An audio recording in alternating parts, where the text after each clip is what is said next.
All right, welcome back to the channel, subscribers. Errol Spence Jr.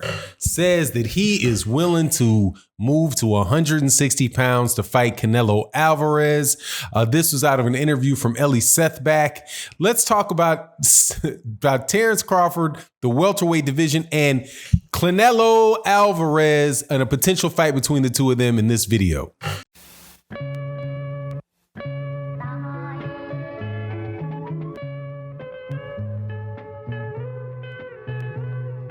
All right, welcome back. So this is a fight, Errol Spence Jr. versus Canelo Alvarez. It's a fight that everybody in boxing can see, on the horizon, and will definitely be one of the biggest fights in boxing if it gets to the point where it can be made. Right now, Canelo Alvarez is fighting somewhere between 175 and 160. He still holds a 160-pound belt. I do believe he's in position to be fighting for a 168-pound belt, and he did drop the 175-pound belt that was held by the WBO champion Sergey Kovalev. But now Errol Spence Jr. was asked Errol Spence Jr. was asked whether or not he'd be looking forward to fighting Canelo, and he said absolutely he would. Now, he was asked about his weight. Right now, he is over 160 pounds, really entering into the more serious part of his training to get ready for his next fight. So he feels like he's walking around at a weight of around 160, over 160 pounds, so that he could get down to 160 pounds and fight Canelo Alvarez there. That is one of the biggest fights in boxing. And actually, it's a fight that I do think will happen down the road for Errol Spence Jr., but it's not something realistically that's going to happen, anytime soon. Errol Spence this kid is sitting in like a really, really good position in boxing because he has so many options. Right now, he's the WBA champion. He's the and the IBF champion at 147 pounds.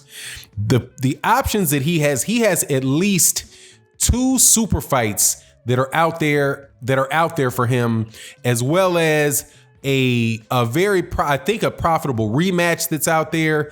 So maybe 3 really solid fights that Errol Spence Jr. has that can really catapult this dude to, the next level of stardom. He's well on his way, man, doing very well, selling out Cowboy stadiums. But these 3 fights, I think, really could put him in a position to be, if he could win all of these fights, to be like, the major superstar in boxing.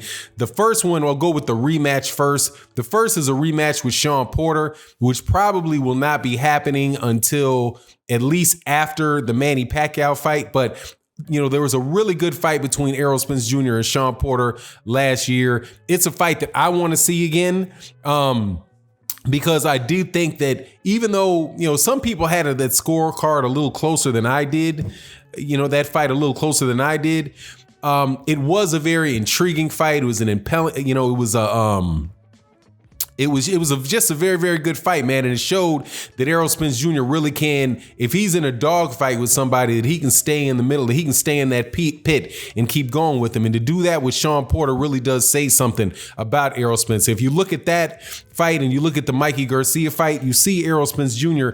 actually has the ability to fight guys and beat guys at their own game. Where you had Mikey Garcia, he beat Mikey Garcia fighting on the back foot and fighting on the outside, and just, completely dominated him in a boxing match. Didn't get the stoppage, but just out jabbed him. I just outfought him pillar to post the whole fight. Then he got in with Shawn Porter, and he fought Shawn Porter in a way that people would have thought would have given Shawn Porter the advantage, which was to just get into, an exchange with him and get into a real dogfight. He's pressuring Shawn Porter the whole fight. Shawn Porter showed that he's a very good fighter, getting up off the ropes. I love the way that he got off the ropes with Errol Spence Jr. and turned around and took the fight to Errol Spence Jr. by putting him on the ropes. The way that he slid out of that just showed a lot of, very high technical skill from Shawn Porter. But Shawn Porter is known to be the dog. He's known to be the guy that's going to rough you up and beat you up. And Errol Spence Jr., roughed up the guy that was supposed to be, the guy that would That typically fights in that style. And I don't expect anything different from him in the fights like with Terence Crawford. There's a lot of people that believe Terence Crawford can beat Errol Spence. It's definitely a possibility that Terence Crawford can beat Errol Spence, but this dude can do a little bit. This guy can do a lot of everything, man. Many people say about Errol Spence is like there's nothing that he does, that one particular thing that he does is out, extraordinary, but everything that he does very, very, very well. And when you have that type of base and that type of solid fundamental approach, dude, and you don't make a lot of mistakes. Guys that that capitalize on people that make mistakes and like to take the fight at their pace, that can cause those guys a lot of problems. But anyway, as far as the options that Errol Spence Jr. has, that Manny Pacquiao fight is probably the one before the Canelo fight that is the biggest for him, because Manny Pacquiao has that name and has the ability to draw a lot of fans to boxing matches. You see that even with guys like Keith Thurman and Adrian Bronner. Now, those guys are both very well known fighters, but neither one of those guys are reputations on the level of Errol Spence Jr.'s right now. And Manny Pacquiao is able to do 400 and 500,000 pay-per-view buys just off Manny Pacquiao. So if you have the combination of Manny Pacquiao and Errol Spence, because Errol Spence can do 350,000 pay-per-views apparently no matter who he fights. You got Manny Pacquiao who can do 400,000. You bring those two guys together, man, you're looking at potentially a million pay-per-view buy fight. That's pretty significant. That's a pretty significant option there for Errol Spence Jr. So those are all taking place at the welterweight division with Shawn Porter, Manny Pacquiao, and Keith Thurman all being what I consider to be big fights. Now, obviously, Shawn Porter would be more of a filler because we've kind of been there, done that before. But definitely the Terence Crawford fight and the Errol Spence Jr. fight are huge fights. But neither one of them, truthfully, are the magnitude or I believe the difficulty of a fight with Errol Spence Jr. and Canelo Alvarez. I favor Errol Spence Jr. to beat Terence Crawford, and I favor him to beat Manny Pacquiao. The reason, just to go briefly over it, that I favor him to beat Terence Crawford is because Errol Spence Jr. he's very, very tenacious. He is a fighter that will come forward, will bring the fight to you, and he's going to make you fight every minute of that fight. And Terence Crawford, and he doesn't make a lot of mistakes. Terence Crawford likes to set up people and sets up people to make a lot of mistakes. And then when people hit him, he will get into a dogfight. I don't know if he's going to, I think that's going to be a scenario where he's playing, speed, where he goes from playing chess to playing speed chess. And those mistakes might not be obvious. First of all, there's not going to be a lot of mistakes that are there. And second of all, he's not going to have a lot of time to think and calculate about what he's going to do. And Terence Crawford is a bit of a pot shotter. And I just don't see him being able to, he's going to have to consistently fight Errol Spence Jr. in that particular fight. That's why I pick Errol Spence Jr. over him. Errol Spence Jr. over him. Manny Pacquiao is the same. It's pretty much the same thing. Manny Pacquiao is going to have to fight every second of every round, and at that age, and Errol Spence doesn't make a lot of mistakes, and he's a very technically and a very sharp fighter who, by the way, has been fighting fighters at a high level for several fights now. The Shawn Porter, the Kell Brooks, the Mikey Garcias, the Lamont Peterson, all of those guys are highly technically skilled fighters who you have to be on your P's and Q's in order to beat, regardless of how good a fighter you are. And I think that level of sharpness and activity is going to bear well for Errol Spence Jr. in the fight with Manny Pacquiao.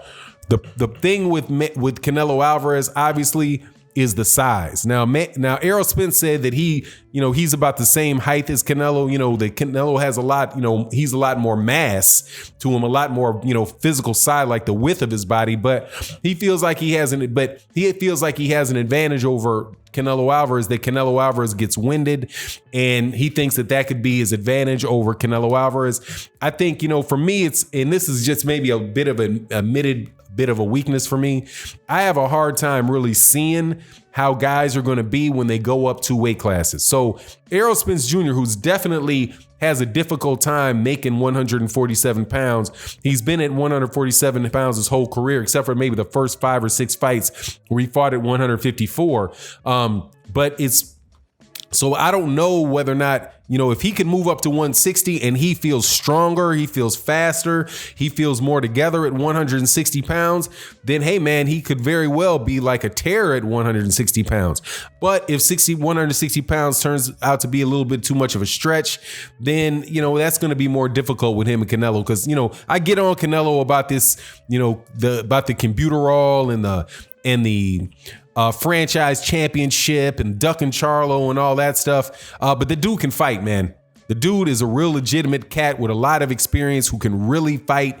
He punches. He has very hard body shots. He has excellent timing. He's very, very difficult to hit with clean punches up top. So, that would be a task for Errol Spence to get over on and beat a veteran, Hall of Fame level veteran like Canelo Alvarez. But if he's up for it, hey man, I'm up for it too. Let's see the fight. You let me know what you think in the comment section. And with that, I'm out. Peace.